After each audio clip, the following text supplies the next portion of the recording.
We will have fiduciary meetings. We have to. But only those items that require the action by the full presbytery would be included.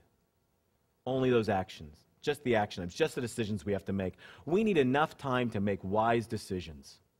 And that's where the emphasis needs to be, where we are gathered together as presbyters to do the responsibilities that we cannot delegate, that we must take on. And there's a whole list of them. When we examine candidates, when we decide about the organization or the dissolution of churches or calls, when we come together to hold ourselves accountable for our budget or for the theological tenets that we hold, when we're in the midst of those tough amendment discussions, we need all the time we can set aside to do those well, to do them in a spirit of peace and a spirit of wisdom and a sense of being able to set aside the time to make those decisions the way they should be made. And we're going to let all the rest of the stuff go off to the side. Almost other business will be given to the council. And if the council decides that the whole presbytery needs to take something up, they'll pop it back into our place. All the other ceremonial things, the informational things, those are important. But we'll have 3 hours in the afternoon where we can do those things. We'll have meals where we can do those things.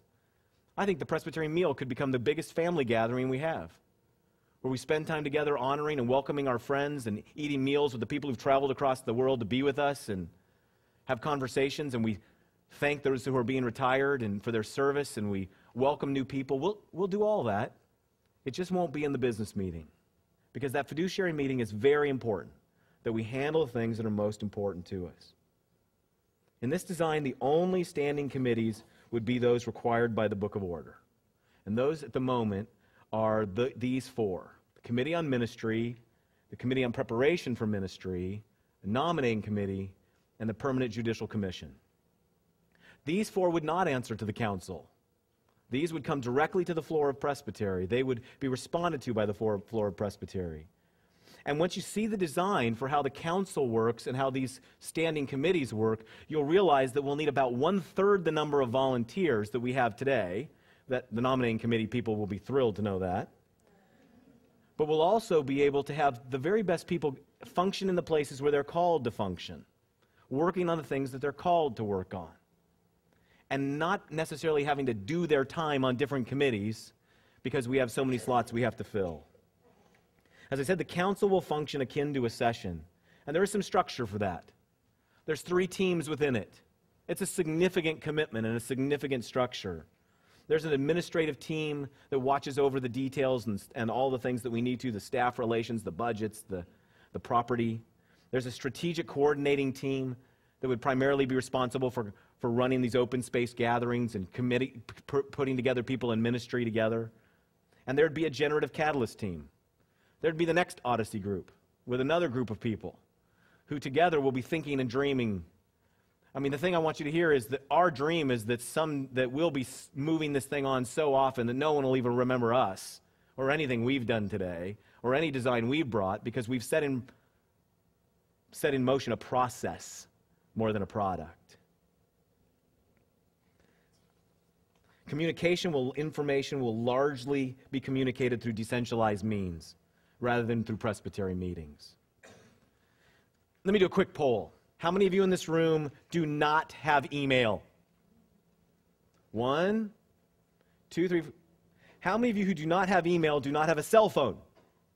Just leave your hand up if you also don't have a cell phone. Okay, here's what I need you to know. As long as we have people in this room, thank you very much for raising your hand. I know nobody likes to be the exception. But as long as we have people in our presbytery who do not have cell phones or emails, we will use all the traditional means of communicating we need. We're not leaving anybody behind. We're going to do absolutely anything we can to make sure that people stay communicated to and cared for.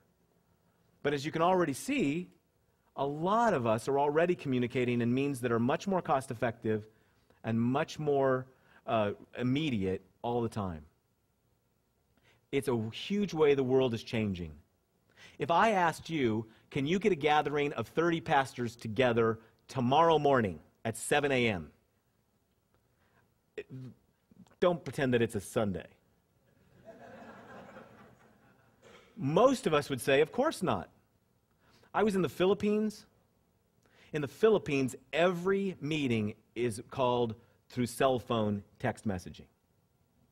They so do not trust their landlines that I sat in a meeting and somebody said, well, while you're here, Pastor Todd, we should get some pastors together to meet with you. And I said, I'm only here for 5 days. I don't think there'll be time. And the person texted back, yeah, 25 are coming tomorrow. While we were talking about it, they sent a text out to all the network of pastors, and 25 of them texted back, yes, we can meet tomorrow at 7 o'clock. This is the way our world is changing, and we can take advantage of it. Our goal is effective communication in a changing world. We're going to utilize web and social networking, and for as long as we need to, traditional means. And again, I want to say something about the staff. It's very important we realize that as we do staffing, our staffing is more and more going to be these people who are what's called in the Starfish and the Spider, champions and catalysts. They're going to connect people, connect ideas, inspire people to more and more.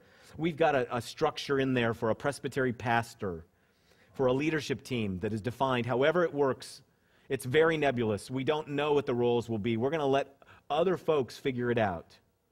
And there will be a support staff. But I think the presbytery staff is going to look more and more like this.